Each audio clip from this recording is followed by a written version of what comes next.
Irmãos, abra suas Bíblias no livro de Êxodo, no seu capítulo 20.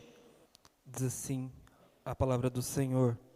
E então falou Deus todas estas palavras: Eu sou o Senhor, o teu Deus, que te tirei da terra do Egito, da casa da servidão. Não terás outros deuses diante de mim. Não terás outros deuses diante de mim. Amém? Os irmãos podem sentar-se. Que Deus abençoe todos os irmãos nessa noite que estão aqui. Da mesma forma, os que não estão. Nós estamos falando da lei e dos mandamentos divinos. Para todas as pessoas que acreditam na existência de Deus, elas devem também acreditar que Deus, além de existir, Ele governa este mundo. Sendo Ele o Criador, Ele tem todo o direito de impor as suas regras, as suas determinações, e obrigar a consciência de todos os homens a cumpri-la, sob pena de que, se o homem deixar de cumprir a sua lei, ele pode, assim, puni-lo, bem como beneficiá-lo pelo cumprimento dela.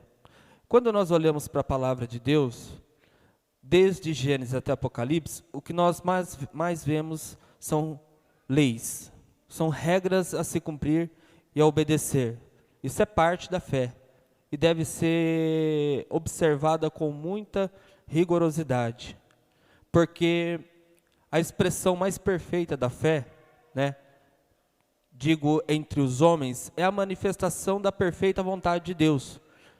Em toda sociedade, em todo lugar que a vontade de Deus é obedecida, com certeza os benefícios disso são compartilhados com todas as pessoas.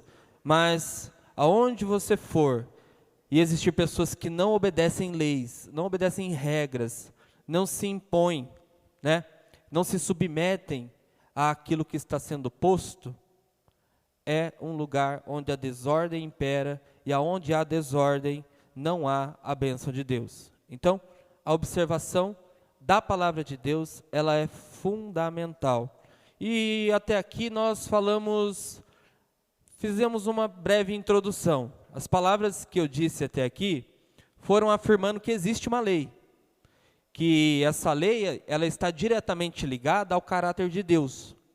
Assim como Deus é, assim Ele impõe aos homens que os homens sejam. Então, nenhuma lei deve ser obedecida se ela não tiver um fundamento moral que seja aprovado por Deus. Qualquer lei que não tiver um fundamento moral aprovado por lei deve ser descumprida, independente de onde vier. Se é do Estado, se é de um rei, se é de um soberano, seja quem for. Se há uma lei que não tem fundamento na moral divina, que é contrário àquilo que Deus entende e determina como certo, ela tem que ser descumprida. Então, até aqui nós afirmamos que a vontade de Deus ela tem que ser observada acima da vontade de qualquer outro ser, a qualquer outro governo, qualquer outra pessoa. A vontade de Deus, nesse sentido, ela tem que ser sempre soberana. Isso é próprio da divindade. Se a vontade de Deus não for soberana, se Deus não puder fazer a sua própria vontade, então Ele não é Deus. Então, para que Ele seja Deus e para que seja preservado esse atributo, seja a vontade de Deus sempre soberana. E o que passar disso, o próprio Deus punirá. Mesmo que você olhe o mundo em desordem, acredite, a vontade de Deus ainda no mundo dessas condições é soberana, porque nenhuma destas coisas ficarão impunes. Se todos os pecados dos homens e toda a desordem no mundo ficasse impune, aí nós poderíamos dizer que Deus não é soberano, porque a vontade dele não vai prevalecer no final. Mas nós temos a certeza da sua soberania justamente por isso, porque no final a vontade de Deus será imputada a todos os homens, e todos os homens se dobrarão a ela, querendo ou não. Todos os que neste mundo chamam-se deuses ou senhores, se dobrarão à sua vontade, e isso acontecerá em pouco tempo. alguns já se dobraram pela morte, porque os seus dias terminaram. E isso quem determinou foi Deus, que os homens não vivam, mas que morram, né? Então alguns já se encerraram, mas Deus ainda vai fazer isso numa plenitude maior, ainda vai se completar um processo maior, em que Deus julgará a todos os que desobedecerem a sua santíssima lei. Santíssima lei. E até aqui nós não entramos em nenhuma lei. Eu dei alguns exemplos, mas eu não entrei em lei alguma. Então nós vamos entrar aqui num primeiro código de lei escrito. Nós falamos que, mesmo sem escrever, a lei de Deus ela existe e é comunicada na criação. Quando Deus criou os homens, Ele comunicou sua moral aos homens. E essa moral é a lei divina, que é mediada pela consciência. E agora nós vamos entrar num código de lei escrito, dado por Deus, né? Que são os 10 mandamentos. Pode passar? Deus se revelou a Moisés no deserto, e a partir de então, pelo seu poder, operou sinais, juízos, exatamente, e prodígios no Egito, em favor de Israel.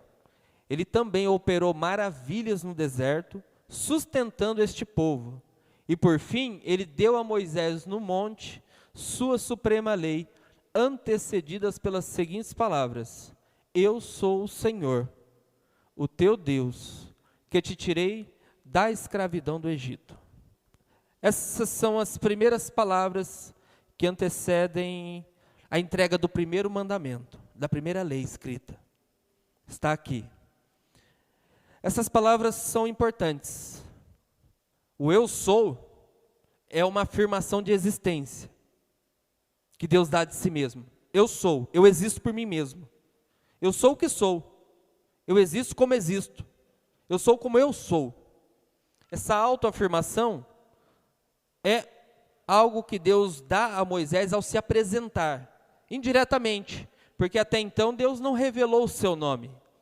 Mas em seguida de dizer que Ele é, Ele diz, o Senhor, que no original, nas cópias, né, do original, o nome de Deus é apresentado naquelas quatro letras consoantais, que quando são lidas no idioma falado do hebraico, se chama Iavé, que no português nós conhecemos como Javé. Deus, Ele diz o seu nome. Eu sou, eu existo e sou Javé, sou Iavé. E diz mais, eu sou o Deus, e aqui a palavra Deus dá a ideia de governante, governante supremo, no original Elohim, eu sou Iavé, sou também Elohim, porque sou governante, governante supremo, eu, e aí ele diz, foi quem tirou vocês da escravidão do Egito. Essas são as afirmações que Deus dá de sua pessoa, fazendo uma autoafirmação de si, dizendo o seu nome e dizendo aquilo que fez, antes de entregar então uma lei que fosse dado para os homens, em especial para a nação de Israel, a quem estava sendo direcionado naquele momento. Deus fez isso, mas antes disso, Ele deu uma revelação daquilo que Ele é, e daquilo que Ele fez, e seu próprio nome. Iavé é o nome de Deus. Então, chamar Deus de Deus é um título. Quando nós chamamos Deus de Deus, Deus não é o nome de Deus, Deus é um título. O nome de Deus, o Deus que se revelou a Moisés, que é o mesmo Deus que se revelou a Abraão e a Noé, se chama Iavé. É representado por aquelas 4 palavras que nós entendemos que seja exatamente essa pronúncia, que no português se dá Javé. Pode passar. Essas palavras que foram ditas por Deus, eu sou, Iavé, o teu Deus, o teu Elohim, o teu governante, essas palavras proferidas por Deus deixam claro a Israel dois aspectos, e que não são só de Israel, mas são a respeito da nossa fé, porque nós cremos exatamente em Yahvé, o Deus que se manifestou a Moisés. E duas coisas importantes que nós absorvemos que diz respeito à nossa fé. Primeiro, que ao dizer isso, nós estamos aderindo à crença do teísmo. Vocês sabem o que é o teísmo? Vocês sabem o que é o ateísmo? O ateísmo é a negação da existência de um Deus. Nega-se a existência de um Deus. O teísmo é o contrário, é a afirmação na crença da existência de um Deus. E esse Deus, segundo o teísmo, é um Deus pessoal, que se revela, que tem uma relação pessoal com pessoas. Deus, ele tem um atributo da pessoalidade. O que é o atributo da pessoalidade? Características de uma pessoa. Deus fala, Deus sente emoções, Deus raciocina, tudo aquilo que é próprio do ser humano. Antes de ser do ser humano, era de Deus. E quando Deus criou o ser humano, Deus colocou parte das suas qualidades no ser humano. Então, o teísmo é exatamente a crença na existência de um Deus, que é pessoal, que se relaciona, que governa, que sustenta e que é o Criador. Quando Deus se revelou a Moisés, primeiramente naquele evento da sarça, ele já tinha dito que era Deus de Abraão, que era Deus dos antepassados, deixando claro que ele era o Deus da criação.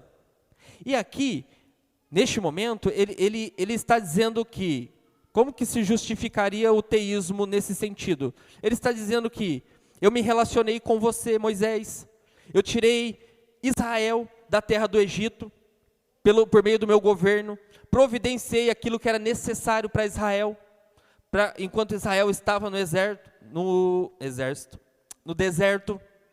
Então, além de Deus dizer que ele existe, ele disse o seu nome, está se relacionando com Moisés, está se relacionando com Israel, e está dizendo que foi exatamente ele que fez tudo aquilo no Egito, todo aquele juízo imposto sobre o Egito, é responsabilidade dele. Ele está dizendo, fui eu que fiz, e fui eu que tirei vocês de lá, mostrando a providência e o seu governo.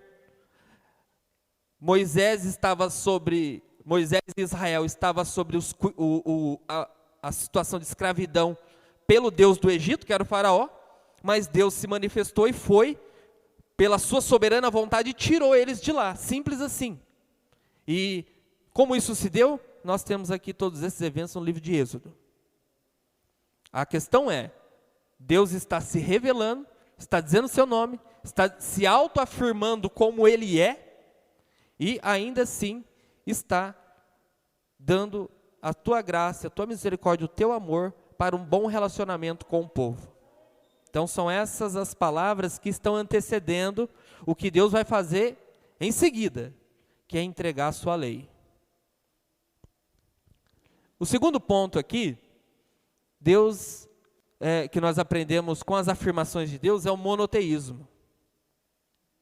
A fé cristã, ela é monoteísta, é a crença em um só Deus. Nós não cremos em 3 deuses, nem 2 deuses, e nós não cremos que Deus está em tudo, nem que tudo é Deus. Nós cremos na existência de um Deus pessoal, que se comunica, que não está distante da sua criação, muito pelo contrário, que se comunica com ela, que governa o mundo e que providencia tudo o que é necessário para a existência. Então, ele é único, não há 2 deuses e nem 3 deuses. A essência divina é una, embora exista na essência una de Deus 3 pessoas: o Pai, o Filho e o Espírito Santo, na única essência. Então não são 3 deuses, é um só Deus, porque a essência divina é única. Mas na única essência divina se manifesta 3 pessoas, que não são 3 faces diferentes de Deus, mas são 3 pessoas distintas, do mesmo Deus, do mesmo único Deus, da mesma única essência divina. Então, a nossa fé, nós cremos relativa a ela no teísmo, na existência de um Deus pessoal, que fala com a gente, que governa o mundo, que é criador, e que providencia todas as coisas, e no monoteísmo, que é único. Ele diz a Israel: eu sou o teu Deus. Não, nós somos os teus deuses. Eu sou o teu Deus. Assim como no Egito, o povo de Israel, quando eles estavam no Egito, qual era a ideia que eles tinham? Os nossos deuses são os deuses do Egito. No plural. Mas Deus está dizendo assim: eu sou o teu Deus. Um só. Então, fundamentando-se nessas palavras que antecedem a entrega dos 10 mandamentos, nós entendemos que há só um Deus. E ponto final. Pode passar. Não terá outros deuses diante de mim. Esse é o primeiro mandamento. Este mandamento declara que Yahvé quer e deve ser reconhecido como Deus. Esse é o ponto central. Para a obediência desse primeiro mandamento, nós precisamos reconhecer Deus como Deus. Parece uma coisa simples, mas não é tão simples. Por isso que muitos pecam. Muitos quebram os mandamentos. Reconhecer Deus como Deus. E como que se dá esse reconhecimento? Como eu reconheço Deus como Deus? Para que eu consiga observar o mandamento de Deus. Como que se dá esse reconhecimento da pessoa divina? Como sendo divino. Como que se dá o reconhecimento da luz como sendo a luz? Eu estabeleci 4 pontos pelos quais nós podemos reconhecer a Deus. E reconhecendo Deus como Deus, nós somos capazes de entender que jamais podemos ter outro Deus além do nosso Deus. Só podemos reconhecer um Deus. E não é numericamente, é qualitativamente. Não é apenas numericamente, mas é qualitativamente. Que não há Deus como nosso Deus e não há outro Deus. Não há nada que se compare a Deus, porque a partir do momento que eu pensar que exista outra coisa que se compare a Deus em igualdade e que possui algum tipo de atributo de Deus, então não há mais um só Deus qualitativamente nem quantitativamente, há outros deuses. Mas a ideia é que não há e não se deve ter nenhum Deus diante de nós, bem como outras coisas que eu vou apresentar em diante. Pode passar. Como se dá esse reconhecimento? Primeiro, a partir do conhecimento. Como que você vai reconhecer uma pessoa? Você primeiro precisa conhecê-la, para depois, em algum outro momento, reconhecê-la. Então, o reconhecimento ele é fundamental. Como que se dá esse conhecimento? Primeiro, quem ele é? A primeira pergunta que precisa ser respondida, e a mais difícil de todas, é: quem é Deus? Quem é esse Deus?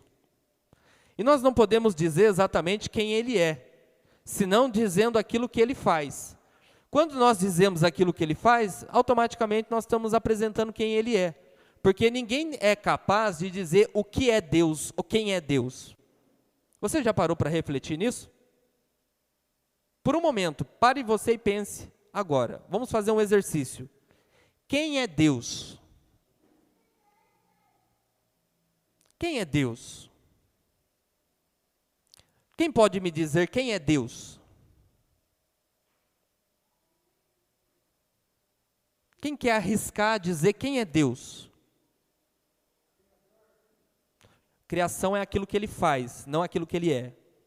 Quem é Deus? Soberano, por que ele é soberano? Calma, deixa uma só falar, pelo amor de Deus. Pode falar, irmã. Por que ele é soberano?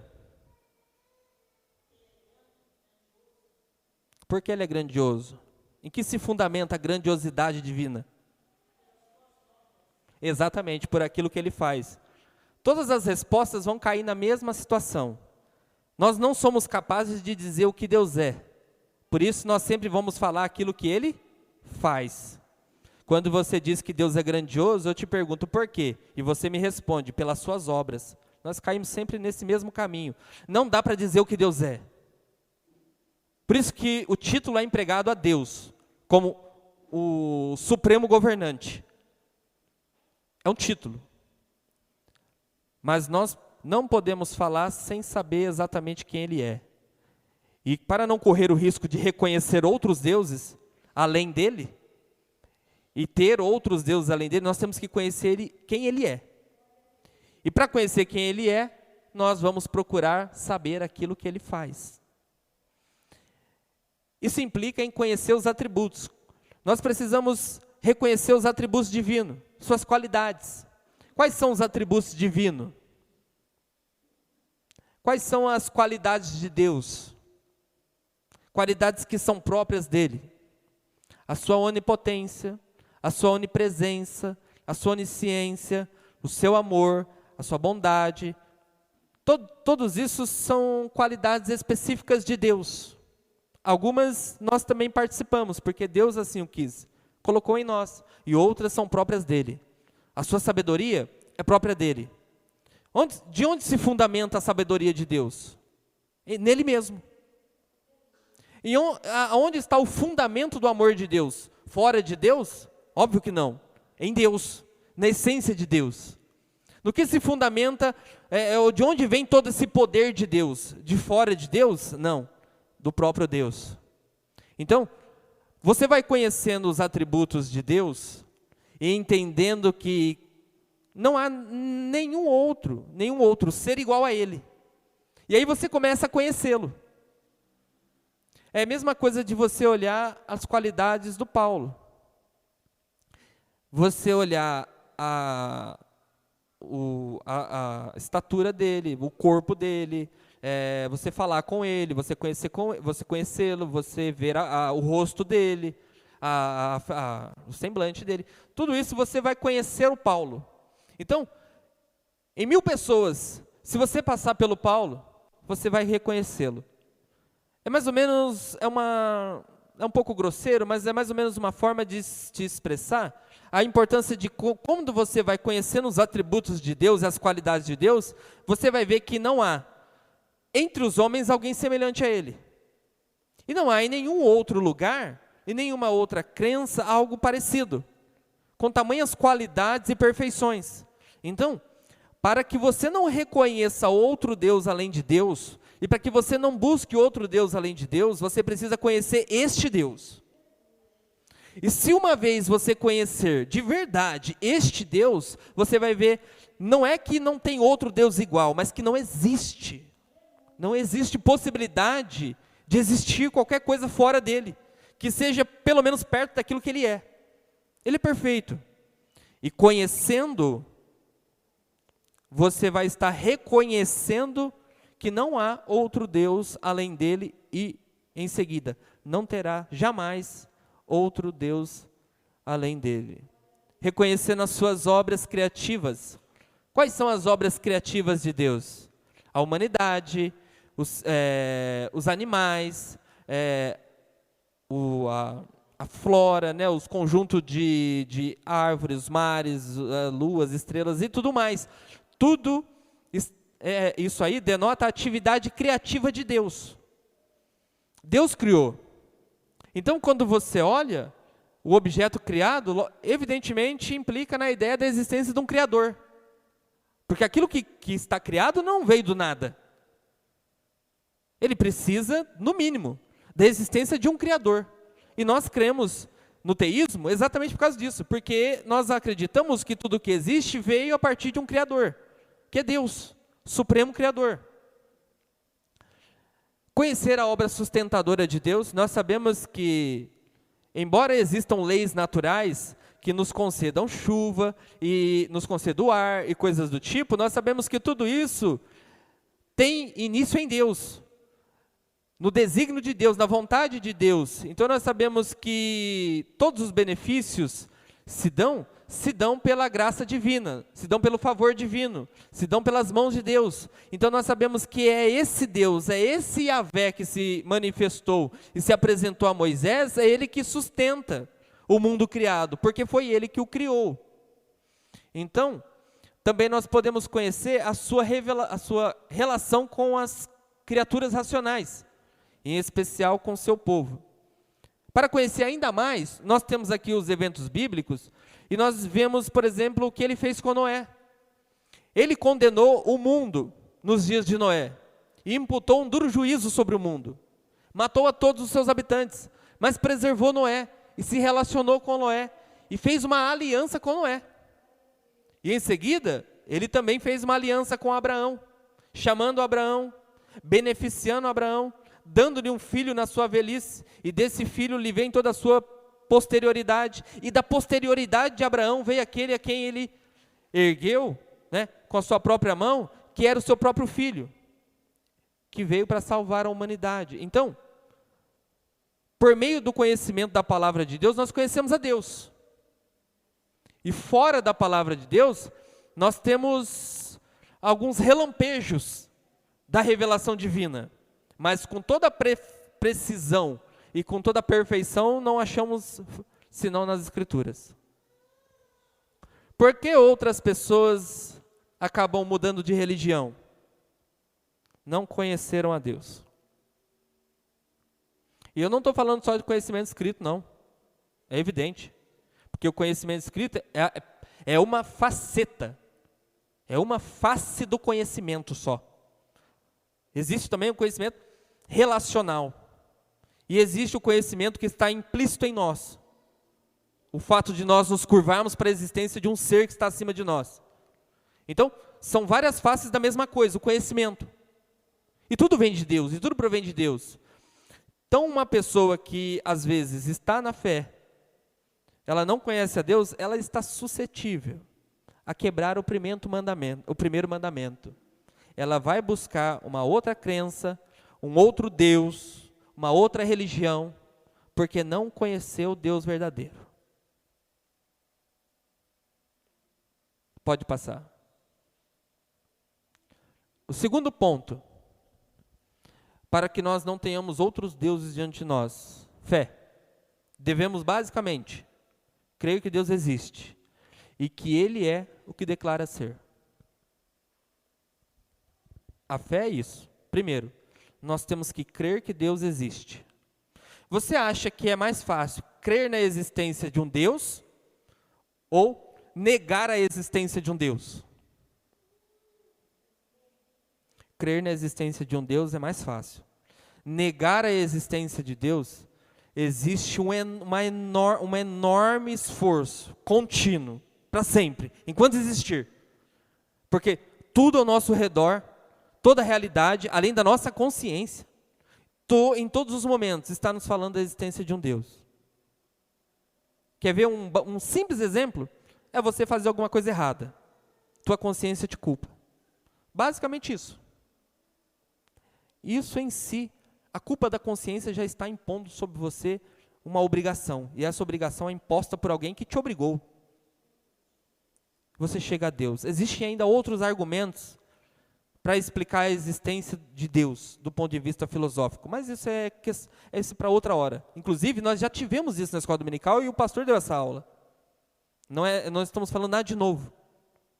Mas é fundamental se entregar à ideia de que nós cremos. Todos creem. A grande realidade é essa. Não existe um homem sem fé. Existem homens de fé errada. Não existe um homem sem fé. Existe um homem de fé errada. Existe a negação da fé, ou a fé sendo direcionada naquilo que não existe, naquilo que é morto. Mas dizer que a fé não existe, é mentira. Todos têm fé. Terceiro ponto, para que nós não venhamos ter, né, outros deuses diante de nós. Diante de Deus. É a confissão. Não é o suficiente reconhecer secretamente que Ele é Deus verdadeiro. devemos expor a fé publicamente, não por meio de credos e afirmações vazias. Afirmações vazias são aquelas mais ou menos assim: eu sou crente. Isso é uma afirmação em si vazia. E ainda mais nos nossos dias, que todo mundo é crente. E do ponto de vista da fé, todos são. Não necessariamente o fato de ele ser crente, cristão, essa fé é verdadeira. Então, afirmações como essa podem ser bem vazias, principalmente dependendo da boca de onde sai, da boca de quem fala, né? E isso é o tipo de coisa que todos nós temos que ter cuidado. Mas sim, nós precisamos fazer a confissão de Deus por atos apropriados instituídos por Ele, como culto. E esse culto é externo, como nós estamos fazendo aqui, e interno. Cultuar a Deus em nosso coração, no dia a dia, na nossa vida, como Deus. Prestar-lhe culto como Deus no dia a dia. E esse culto é externo, exterior, comunitário, visível. Mas como continuar nesse ambiente de adoração, estando fora daqui, fora da comunidade, fora dos olhos dos demais irmãos e do pastor? Essa é a confissão. Louvor, oração e ação de agradecimento. Tudo isso faz parte do ato de confessar a Deus como Deus.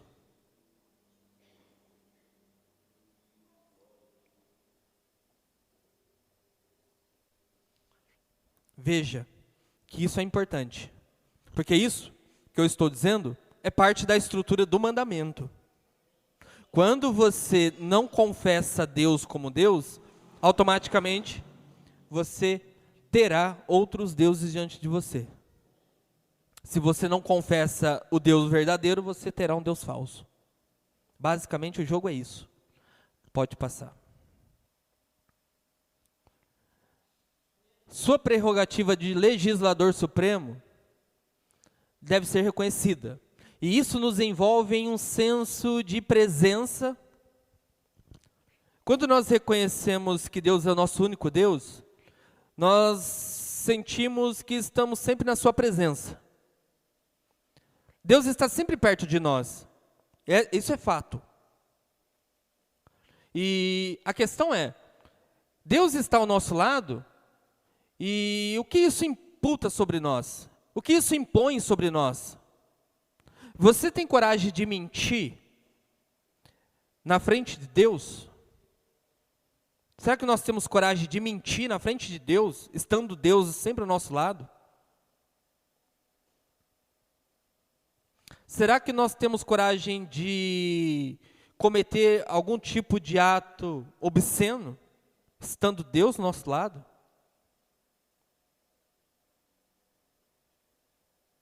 Então, essa noção de presença de Deus do meu lado, presença de Deus em mim, presença de Deus comigo, tem que impor sobre nós um certo temor.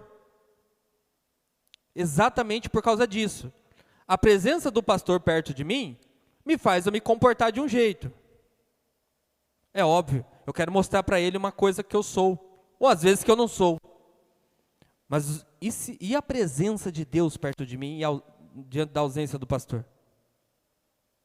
Eu digo para você que na religião popular que nós vivemos, a presença do pastor gera mais temor do que a presença de Deus. Tememos mais aos homens do que a Deus. Por quê? Nós não temos esse senso de presença. Imagina, Deus está aqui do meu lado. Eu estou pregando aqui, eu estou falando essas coisas, e Deus está aqui do meu lado. E aí? Dá para me mentir? Por que não? Dá. Mas eu tenho que saber que Deus está aqui do meu lado.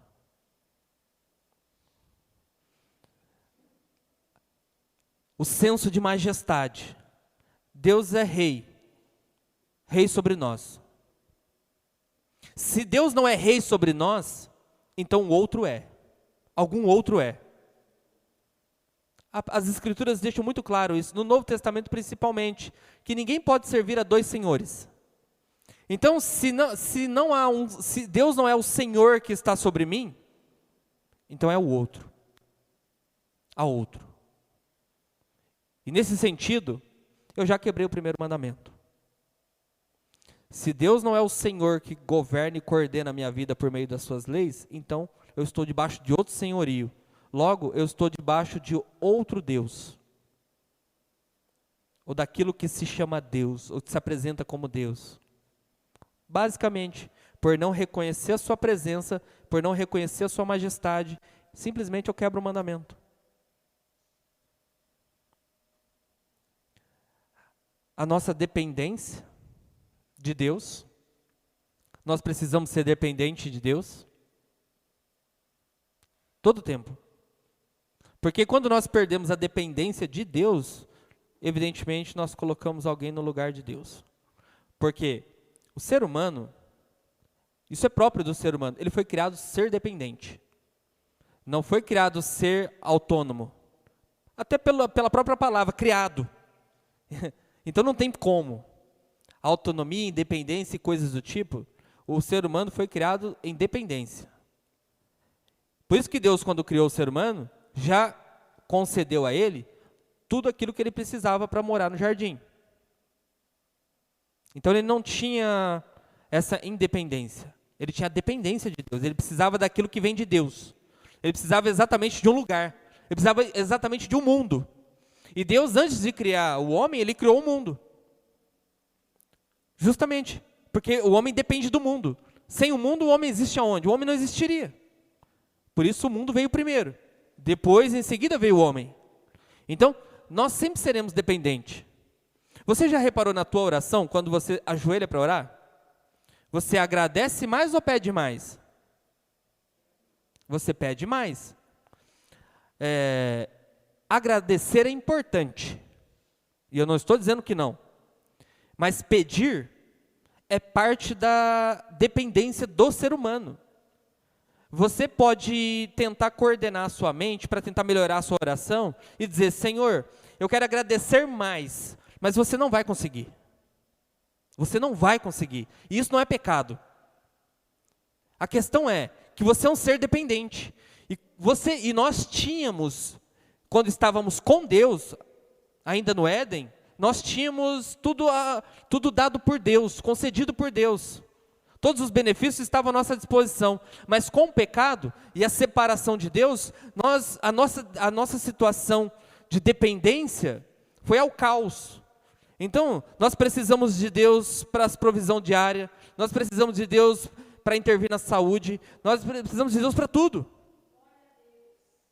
Mesmo que nós em algum momento tenhamos um tipo de status social elevado, a gente pode adquirir riquezas e podemos em algum momento achar que não precisamos de nada, até esses que não precisam, vão em algum momento cair numa situação de que precisam de Deus. O simples fato de morrer, vai precisar de Deus, e o que fazer?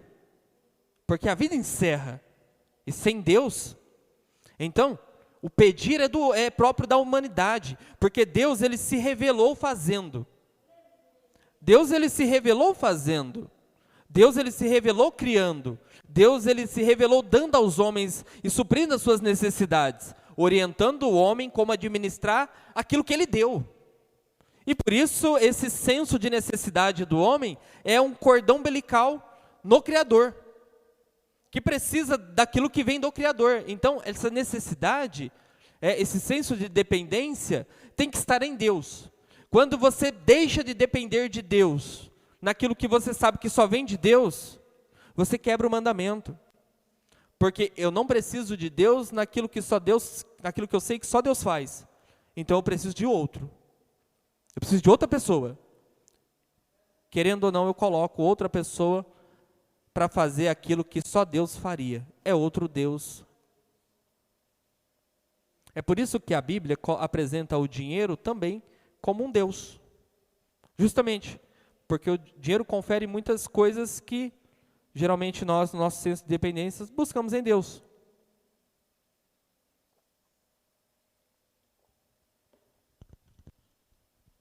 Eu tenho um cliente que a mãe dele estava com um problema de saúde. é um problema terminal. O que ele fez? Ele construiu um quarto UTI. Quarto UTI. Quanto foi? Pelos maquinários que estavam lá, 200, 300, 400 mil, ele fez. Ele tinha dinheiro. Né? E ele colocou médicos à disposição.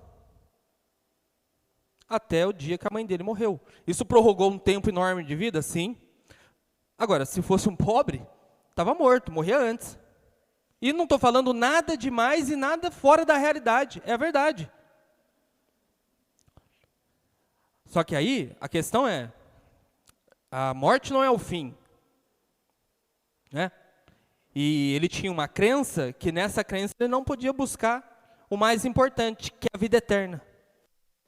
Que às vezes nós buscamos a cura. É evidente, quem não quer ser curado, mas a vida eterna está além da cura. E as duas coisas devem ser buscadas. E eu quero dizer com isso que esse senso de dependência do Deus verdadeiro te dá essa segurança que você não acha em nenhum outro lugar. Embora alguns outros lugares possam prover, né, por meio do dinheiro, alguma coisa temporária. Mas é por isso que às vezes se troca Deus pelo dinheiro. Mas o dinheiro é temporário. Deus não. E isso impõe sobre nós o fato de nós reconhecemos a Deus como o grande e supremo legislador, responsabilidade. Nós somos responsáveis pelos nossos atos. Nós temos que reconhecer todas as nossas responsabilidades, tudo aquilo que cabe a nós, e ao mesmo tempo nós temos que entender aquilo que é a nossa obrigação. E quando nós reconhecemos Deus como um ser supremo, que impôs sobre nós as suas leis, e obedecemos essas leis, nós estamos o reconhecendo como Deus. Lembra o que eu disse no início? Reconhecer Deus como Deus, um ponto fundamental é obedecê-lo. Porque quando nós deixamos de obedecer a Deus, nós estamos negando o seu reconhecimento, aquilo que lhe é devido. Deixamos de reconhecê-lo. Porque se Ele é Deus, e Ele tem uma vontade suprema, e Ele impôs uma lei, e nós o reconhecemos verdadeiramente como nosso Deus, e não queremos outro Deus além dEle, e reconhecemos que Ele é único, então nós temos que obedecer a sua lei. E quando nós deixamos de reconhecer a sua lei, deixamos de reconhecê-lo como Deus. Você não é o meu Deus, você não manda na minha vida, eu vou seguir o meu destino como eu quero. Não precisa falar isso, é só deixar de fazer isso. Pode passar.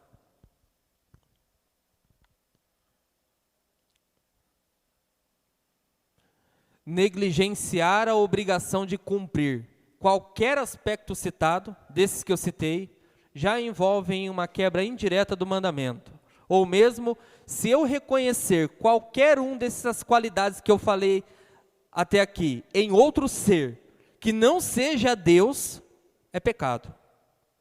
Se você reconhecer outra pessoa como alguém que vai providenciar tudo aquilo que você precisa para a sua vida e colocar toda a sua confiança nela, é pecado.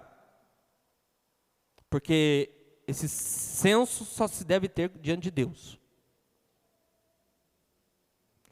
Qualquer reconhecimento que nós fizermos das qualidades que são próprias de Deus em alguém ou em alguma coisa é pecado. Pode passar.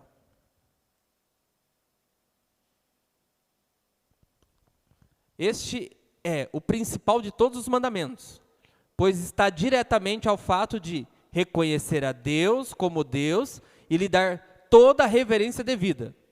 O primeiro mandamento, ele vem também em grau de importância. Todos os mandamentos são importantes? Sim.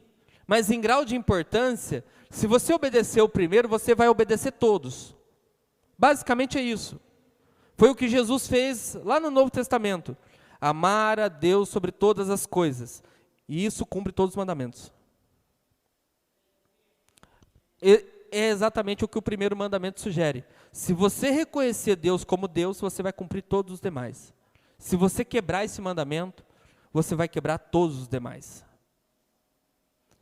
Qual é, pois, o grande mandamento, senão amar a Deus de todo o seu coração, de toda a sua alma, de todo o seu entendimento? Mateus 22, 37, 38. Foi o que Jesus disse. Jesus está dizendo que o grande mandamento que resume, ou que abarca todos os demais mandamentos, é como se Jesus dissesse, unisse a um só pacote tudo, e dissesse, está tudo aqui dentro. E você só precisa amar a Deus de todo o seu coração, de toda a sua alma, de todo o seu entendimento. E você não vai colocar outro Deus diante de Deus. Por quê? Porque você reconhece Deus como Deus. Você reconhece Elohim, o grande soberano governante da terra, como Iavé. Somente Iavé é Elohim. Somente Iavé é nosso Deus. Pode passar. O apóstolo Paulo disse que os pagãos, tendo conhecimento de Deus, não glorificaram como Deus. Por isso ele os entregou às paixões infames. O apóstolo Paulo está dizendo exatamente o que a humanidade fez. Deixou de reconhecer a Deus como Deus. E por isso, Deus os entregou aos seus pecados. Quando nós deixamos de reconhecer Deus como Deus, nós estamos entregues à nossa sorte. Nós estamos sozinhos no mundo. Quando você abandonar o conhecimento de Deus, abandonar o relacionamento verdadeiro com Deus, quando nós fizermos isso, acabou.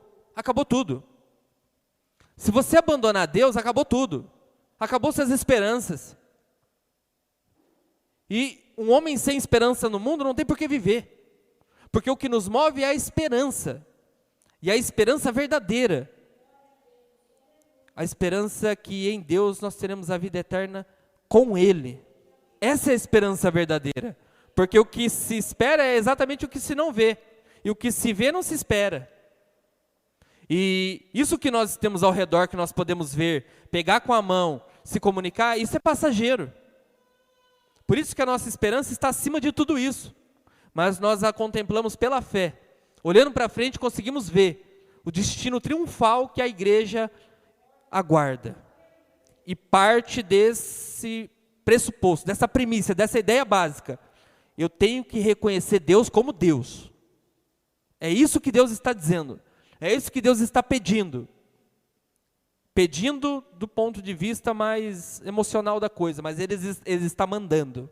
Mandando aos homens. Me reconheçam como único Deus. E não tenha outro Deus além de mim.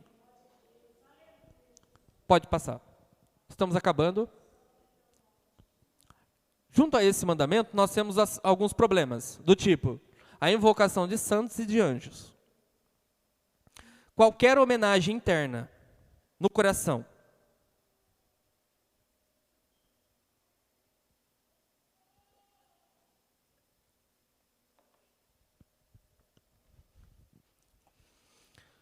Qualquer homenagem interna, interior, do coração,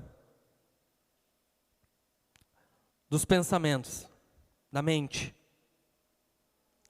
ou qualquer homenagem externa, que se pode ver, como por exemplo prestação de culto, que envolva a imputação ou a atribuição de atributos, de qualidades divinas a um objeto, se tal objeto é criatura, logo é idolatria. A idolatria, ela está envolta nesse primeiro mandamento. Ter outro Deus além de Deus é idolatria. Atribuir a qualidades que são próprias de Deus a outro ser é idolatria.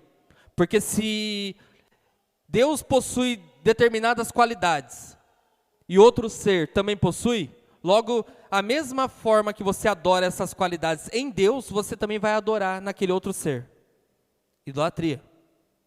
Você vai idolatrar as qualidades que só se encontram em Deus, mas em outra pessoa. Ou objeto. Mas objeto eu não quero tratar aqui, porque nós teremos isso no próximo mandamento.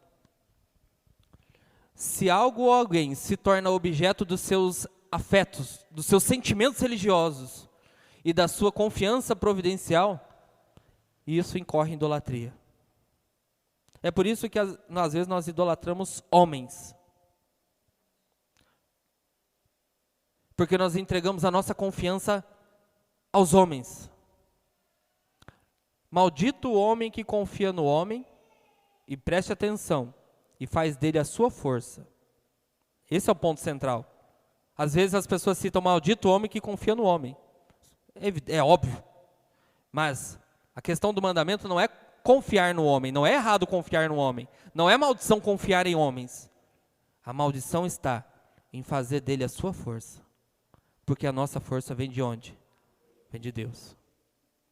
E quando você coloca a sua confiança no homem, de tal ponto que ela é maior ou igual à confiança que você coloca em Deus, que nós colocamos em Deus, isso é idolatria. Você está atribuindo qualidades que são de Deus a uma criatura. Isso é errado. E não são poucas as pessoas que confiam igualmente, da mesma forma que confiam em Deus, em outras coisas. Esses exemplos eu vou dando ao longo do nosso trajeto. Então, nós precisamos tomar um certo cuidado com a invocação de santos, a crença em santos, que é o tipo de coisa que nós não temos.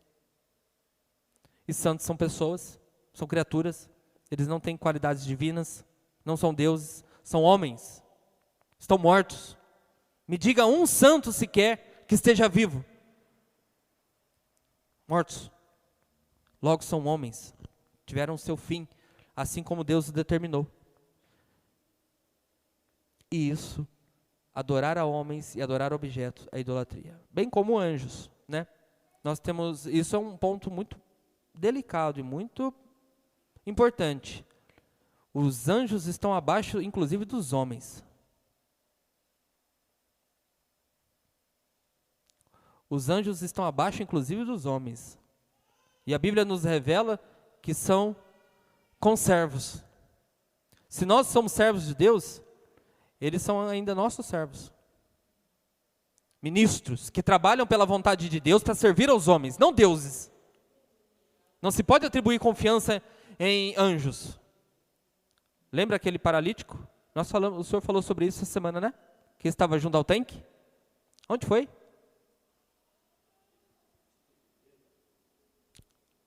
O local que o senhor falou?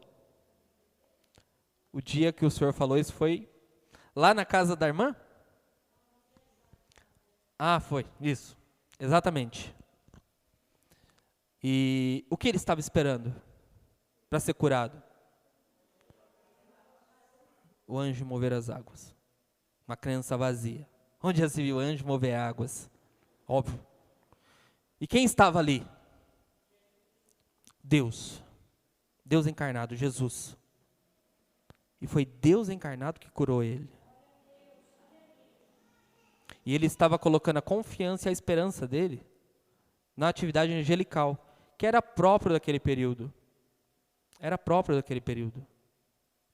Mas, na verdade, quem fez o milagre e curou é aquele que tem poder para isso. Os anjos não têm poderes para isso. Pode passar. Os protestantes se opõem à adoração a anjos e a santos. Sobre 4 aspectos. Primeiro, que é a superstição. O que é a superstição? É uma crença que exige, uma crença, uma doutrina, né?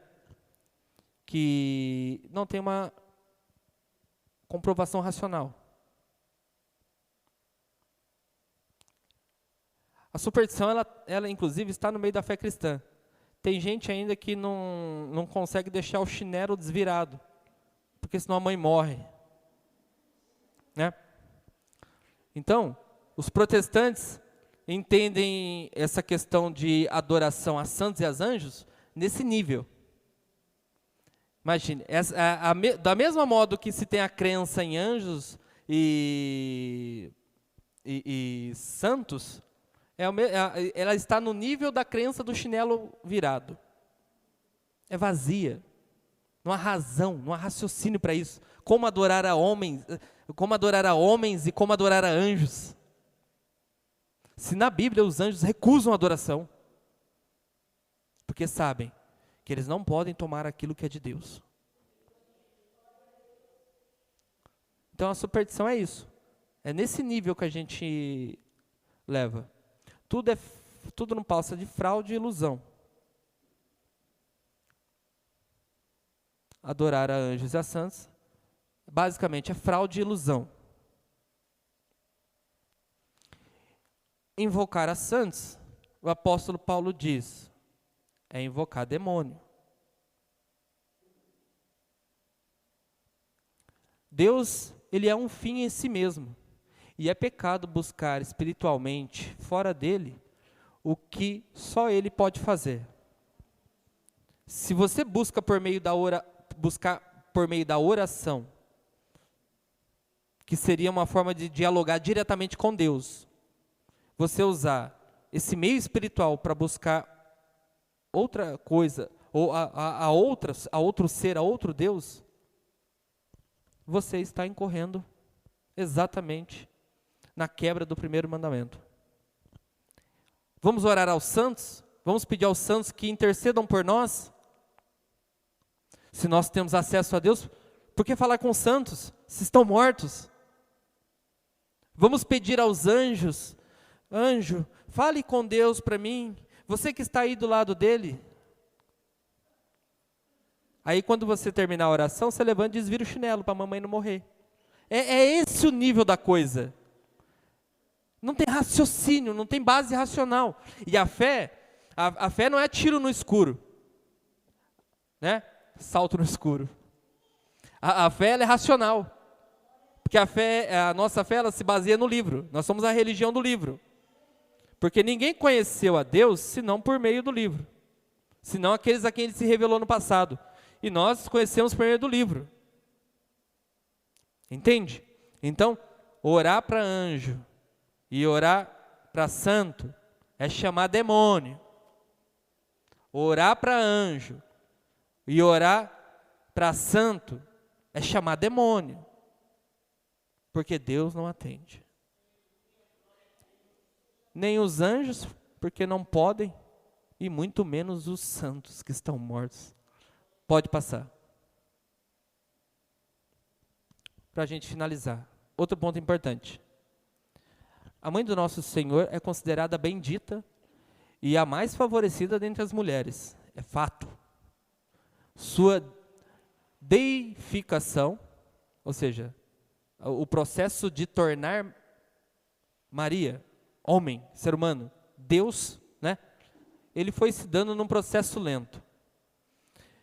O que aconteceu em relação a Maria foi um grande erro dos nossos pais da igreja. Eles erraram tudo, fizeram tudo errado. E por isso nós temos esse resultado hoje. É mais ou menos isso. Erraram demais. Só que eles erraram de uma maneira que é justificável. Na ideia de preservar a divindade de Jesus, acabaram incorrendo num risco, que era um risco, de transformar Maria em Deus também. Todo esse processo não aconteceu do dia para a noite. Chegaram à conclusão que Maria era mãe de Deus, então Deus. Porque se ela é mãe de Deus, ela participa da essência. Assim como o Filho, quando nós falamos que Jesus é o Filho de Deus, logo ele tem a mesma essência.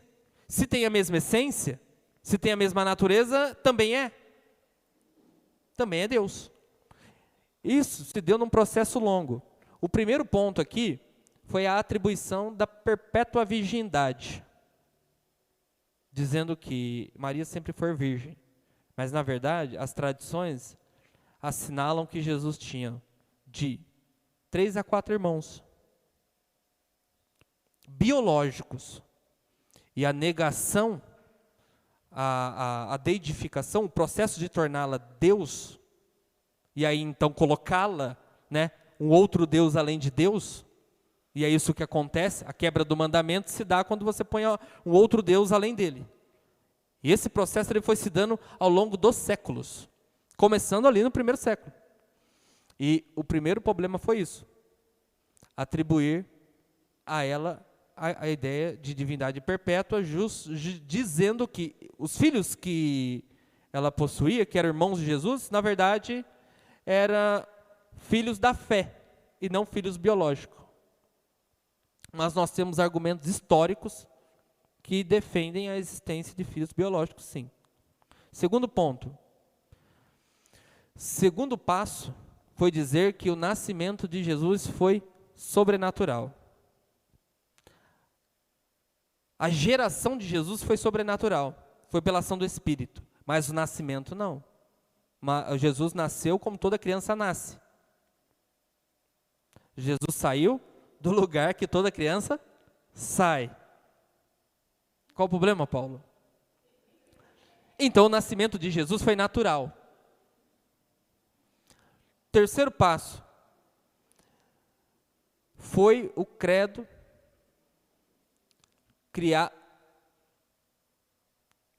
Foi o credo criado no concílio em 431, concílio de Trento, dizendo que ela era mãe de Deus. Por que chegaram à conclusão de que ela era mãe de Deus? Porque também chegaram à conclusão de que Jesus era Deus. E aí, ao dizer que Jesus era Deus, você incorria no risco de dizer, então ela também era Deus. Era mãe de Jesus, era mãe de Deus, porque gerou a Deus. Mas o que os pais estavam dizendo que não. O que aconteceu foi o seguinte, Maria gerou a Jesus segundo a carne, mas a sua geração, concebeu Jesus segundo a carne, mas a sua geração foi pelo Espírito Santo. Então, Jesus era Deus, e ela era mãe de Jesus. De uma forma ou de outra, mãe de Deus, mas não mãe de Deus pela essência divina, porque a essência divina foi comunicada pelo Espírito Santo, e a essência humana por Maria. Então, Jesus, de fato, é filho de Maria segundo a carne, e Maria, de uma forma ou de outra, era mãe de Jesus, porque Jesus é Deus, mas ela não participava da essência divina, porque a essência divina, quem colocou nela foi o Espírito Santo. Não veio pela relação sexual com José.